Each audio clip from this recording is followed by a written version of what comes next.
Good afternoon, baby girl, and happy Tuesday. I hope you are enjoying your day so far, because I am. I am taking a quick lunch break.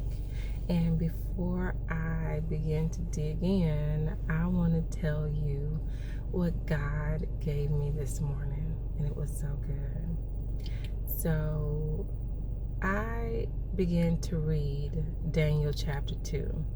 And the reason why I began to read Daniel chapter 2 is because I was reading a post from one of my favorite prophetess. Her name is Prophetess Jolene Whitaker. And Dr. Whitaker, she does these not Instagram. Well, she does Instagram, but I normally follow her on Twitter. And she'll do these awesome Twitter posts because she does her fourth watch, and it's amazing what comes out of it. And so one of her posts mentioned to the fact, like, it's our time, and she had Daniel chapter 2, and I think it was verse 22. And I think that was the verse where it was like Daniel saying this was where he, God raises up kings and he brings them down. And so I read it. I don't know why, because she had other verses with it, other, passages. But for some reason, Daniel chapter 2 just stood out. And I said, let me read it. And so I was wondering, like, why was he saying that, right? Like, I know I read this story before, but why was he saying that? So I ended up reading the whole chapter, and oh my God, it blessed my soul. And so Daniel was saying that because in Daniel chapter 2, King Nebuchadnezzar had a dream. And you're going to think that this is sounding like Joseph, but it's not. So King Nebuchadnezzar had a dream, just like the Pharaoh when it came down to Joseph. And he couldn't interpret that dream. So he went to all the magicians and all these astrological people, whatever he usually would go to, just like the Pharaoh, to interpret his dream. But none of them were able to interpret it. But unlike the Pharaoh, King Nebuchadnezzar was so mad at these people for not being able to interpret his dream. He was like, yo, go kill them all. And so Daniel heard about it. He's like, hold on, what's the problem? What's your haste? What's going on? So he ended up going to inquire to the king of, like, what's going on? And the king was like, I had this dream and nobody's been able to interpret it. So he's like, hold on, let me go consult with God, right? And so he does. And God gives him this night vision. He didn't call it a dream. He said it was a night vision. And in this night vision, God gives him the dream and the interpretation of the dream. And that's when he's like, praise God, because he raises kings up and he brings kings down. But anyway, he goes back to King Nebuchadnezzar to tell him what he found out about his dream. So unlike Joseph, the Pharaoh had told Joseph his dream, and Joseph interpreted it, but Daniel received the dream from the Lord. He began to describe to the king his dream. So he said, so you were dreaming about, like, this figure with this gold head, right, and the silver body and legs of iron or whatever. He just starts telling him his dream. He said, you dreamt that, right? And so then he's like, here's what it means. And it blew King Nebuchadnezzar away, so much so that he fell prostrate before Daniel, and he's like, praise your God. He is truly the King of Kings, the Lord of Lords. He is the one true God, because he interpreted his dream and told him what it meant. And so because he interpreted the dream, he was promoted to this ruler of Babylon. And he was like, I'm also make you an administrator over all of these holy men, right? So just like with Joseph, he was promoted to this ruler, just like Joseph, just for interpreting a dream. But the thing that Daniel did, because we know Daniel for going into the lion's den, we don't know him for interpreting the king's dream. But what he did was so phenomenal was he was like, yo, that administrator job, why don't you give that to Shadrach, Meshach, and Abednego?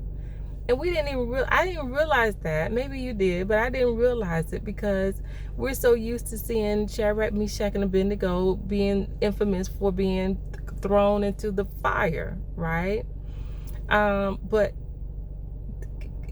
they were friends, they were buddies, and he was like, hey, I'm highly recommending these guys be the administrators. So I'll still be the ruler, but I think they need to be the administrators. And it just blew me away of like, oh my God. So you know what that means. Yeah, exactly it. I don't even have to say it, do I? God is about to bless us for doing what we do. And the only thing that Joseph did was interpret a dream, but that's what he did. You know, he had a skill for that. He had an anointing for that. He was blessed to be able to, that was one of his gifts, you know, to be able to interpret dreams. But Daniel was always known for consulting with God. Like, God, what do you want me to do? I'm waiting on the answer from the Lord. I ain't gonna eat till you show up. All kinds of stuff. He just waits for the Lord. He consults the Lord. And so the thing was, both of these gentlemen, and then not only did God show me that while I was reading it, not only did I see a picture of Joseph, but I also saw a picture of Mordecai. And we don't really talk about Mordecai, but Mordecai got promoted for being a spy, CIA. He got promoted for looking out and letting the king know who was going to like off him, like who was trying to take him out and all kind of stuff. So the whole thing God was showing me was, hey, you're going to do something for that person in charge. You're going to do something. And it's going to save them. Because the interpretation that Joseph did, the interpretation that Daniel did, and the information that Mordecai gave, all protected the king and their kingdom. And you're going to do something so significant that's going to protect this leader, that's going to help him or her, so much so that they are going to promote you. And I said, God, what if you don't work for people like that don't have the power to give you something great? What if I don't work? He said, that's okay. You belong to the King of Kings and the Lord of Lords. Don't you remember what Nebuchadnezzar said? So you may not be in a position where you're going to be able to help someone in a position to promote you, but you work for the Most High. You belong to the Most High. And what He's going to do for you for doing what He's called you to do, and doing it so well. Look, with Joseph, we stop at he got promoted, but do you realize that Joseph not only became the prime minister of agriculture, but Joseph started bartering for the king, and the king didn't even ask him to do it. He just became in charge. Remember, the Pharaoh said, hey, I shouldn't even be king. You should be king because you way better than me. You way smarter than me. And the only reason why I'm the king is just because I got the seat. But I mean, but you really should have been king, basically, because he's like, you so wise. You so, you know, whatever. So the whole point was when Joseph, when the famine came, because we stop at he became king. I mean, the prime minister, right? But when the famine hit, people started coming, kings and these princes and kings and everything started coming from miles around, from different countries and nations and stuff, coming in to him. And child, the whole funny thing was, they started like first giving their livestock. It wasn't making no sense. It wasn't making no sense when I read it. But they started like bartering, saying, and this is how gangster Joseph was, right? But they started like bringing their livestock, right? And saying, hey, Joseph, what good is it for us to have all these animals and stuff when we can't feed them? We don't have no bread, and we want bread. They didn't want the cows and stuff like that. They wanted bread. And they couldn't feed the animals because remember, they were in a drought. This is good. It was in a drought, and they was like, we can't feed them. What's good is it for us to have all these animals and we can't do nothing to them? So in exchange for some bread, we gonna give you all of our livestock and stuff. And Joseph was like, okay. And he took it and he gave them bread, and they was happy. People from other countries was coming. The Bible said they started selling not only their land and their country, but they started selling themselves. And Joseph was like, okay. And the Bible said he took in all the money. He took in all the money. He was taking their money because they was like, what good is the money? We can't do anything with it. We don't have no food. So take all the money, take all of this stuff. So Joseph started taking all their stuff for the king. It wasn't for himself. It was for the king. Isn't that crazy? And the king never told him to do this. He was doing it for the king. He came up with a system that didn't even exist. He started just bartering. And the thing about it, I said, God, you knew who to put in position, because the me that I know, the kind-hearted, all kind of stuff, I would have been like, no, you don't need to sell your land. Don't even worry about it. I got enough. Here, you go. And we would just give stuff away. It's a lot of us that's just good-hearted that we would be like, no, we are not going to do no contract the way we own you for some bread. No.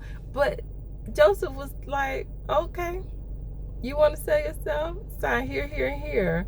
And then and the people were happy. They was like, oh my God, you have saved our lives.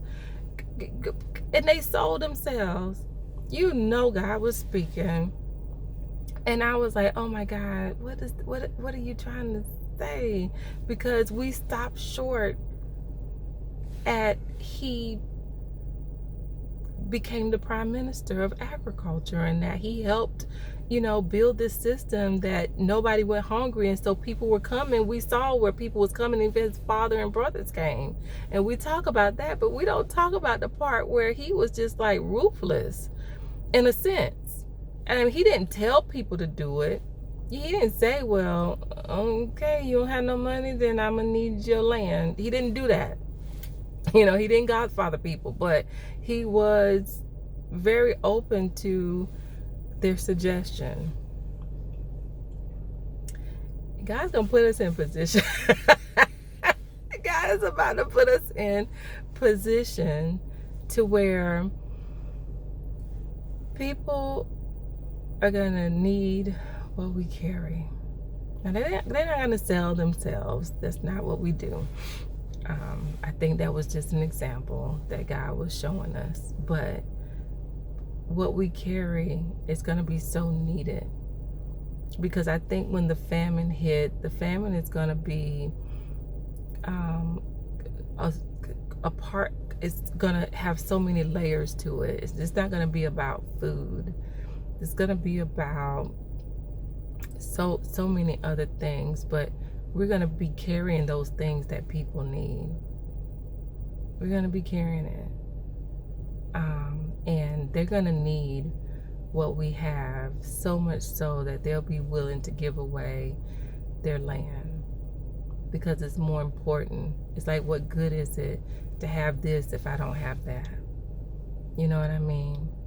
And so God showed me how that was a picture of a wealth transfer, because Joseph didn't have to do anything. That kingdom didn't have to do anything but obey God. And God gave them the plan. God gave Joseph the plan, and God put Joseph in charge. And then and he was able to build a system. And that system gave them a power move, made them a power country, made them a power kingdom because of Joseph. And because of us, there's going to be organizations that's going to be power organizations. There's going to be,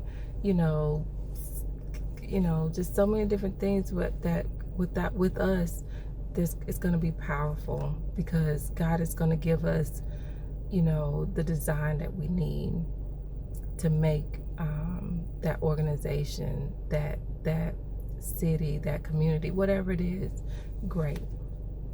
And so I'm excited. I know I said a lot, but I'm so excited because we really do kind of stop short at all these stories. We don't, see it all the way through to the end because it's just so easy to talk about the famous parts. But there's some parts of these stories that God wants us to pay attention to. So I urge you, go back and read the whole story of Joseph. Go back and read chapter 2 of Daniel. Go and read Esther and look at Mordecai. I'm telling you, God is saying something to his people because wealth transfer is going to happen, and it's going to happen in a weird way. I'm telling you.